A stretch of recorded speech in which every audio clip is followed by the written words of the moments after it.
Buenas tardes, estamos con Maite Gie, profesora del Departamento de Antropología. ¿De dónde sale, Maite, ese interés por las ciencias sociales y por la antropología? Pues yo creo que mis papás influyeron mucho. Mis dos papás son psicólogos de la Nacional. Particularmente mi papá era un tipo un poco como nómada, como pasó, digamos, de la psicología, la filosofía, la antropología, la lingüística, y de alguna manera como acercándome a él, como casi que buscándolo, terminé como encontrando el interés un poco por la antropología. Yo creo que por la antropología y las ciencias sociales como en general. En toda esta trayectoria que has tenido en la antropología, en la historia, ¿cuáles han sido como los temas más interesantes que has identificado y sobre los cuales has trabajado? Bueno, por una parte yo creo que algo que siempre ha atravesado mis trabajos es la investigación con narrativas y memoria. Digamos, es algo que empieza con la tesis de pregrado.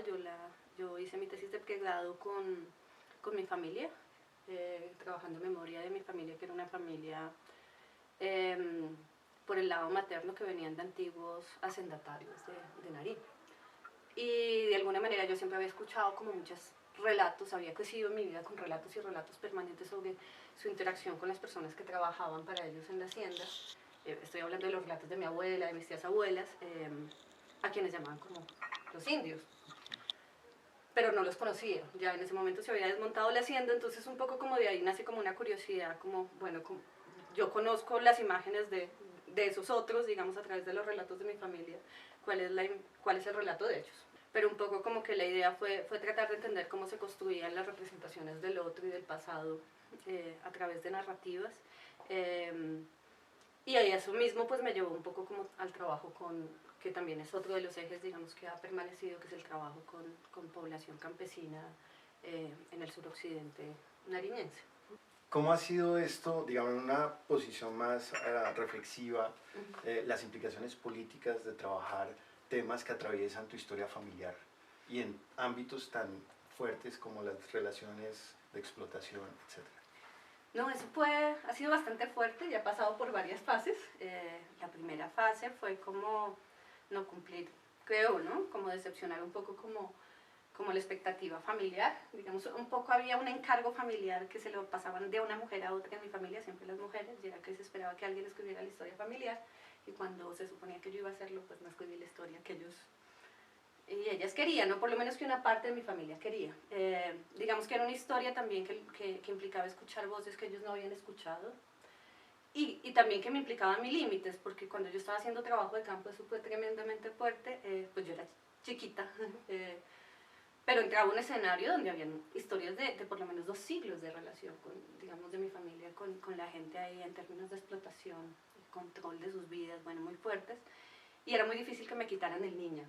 Y solo con algunas personas y con el tiempo, digamos, eso cambiaba, y uno lo que veía es que en ese escenario, digamos, de alguna manera, si antes mi familia les pedía que les trajeran agua, ahora yo les pedía que me contaran una historia. Entonces era bastante fuerte, porque uno se da cuenta, digamos, de cómo está atravesado el campo por las violencias y las relaciones en las que uno está, por más que uno quiera salirse de ellas. Y finalmente creo que el compromiso político más fuerte, en mi caso, digamos, había estado como expresado en la investigación, viene haciendo el trabajo de doctorado.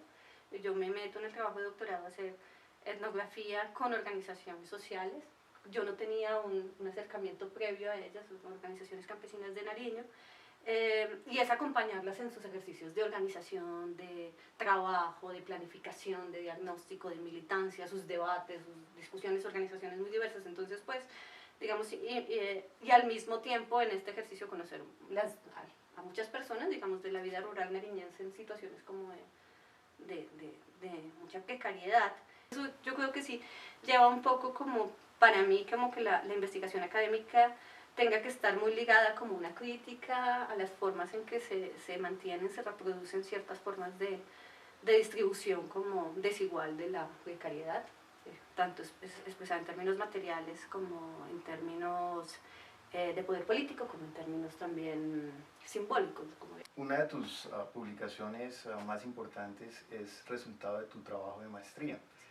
¿Podrías contarnos cuál es esa investigación y cuáles fueron como los puntos nodales a los que llegaste después de tu proceso? Sí, mira, el libro que surgió de la tesis de maestría, del patrón Estado, el Estado patrón, trabajar principalmente con narrativas, como ya les comentaba, como un trabajo que venía haciendo, como un poco a partir de ese trabajo que hice como en el pregrado. Yo quería un poco contrastar qué había pasado en otras haciendas que se habían disuelto, no por procesos de herencia, compraventa, como había pasado en el caso de la hacienda que había sido de la familia de mi abuela materna, sino a través de procesos de intervención estatal y particularmente en el marco de la reforma agraria. Entonces quería hacer inicialmente un contraste y quería también recoger narrativas de patrones y peones, ¿no?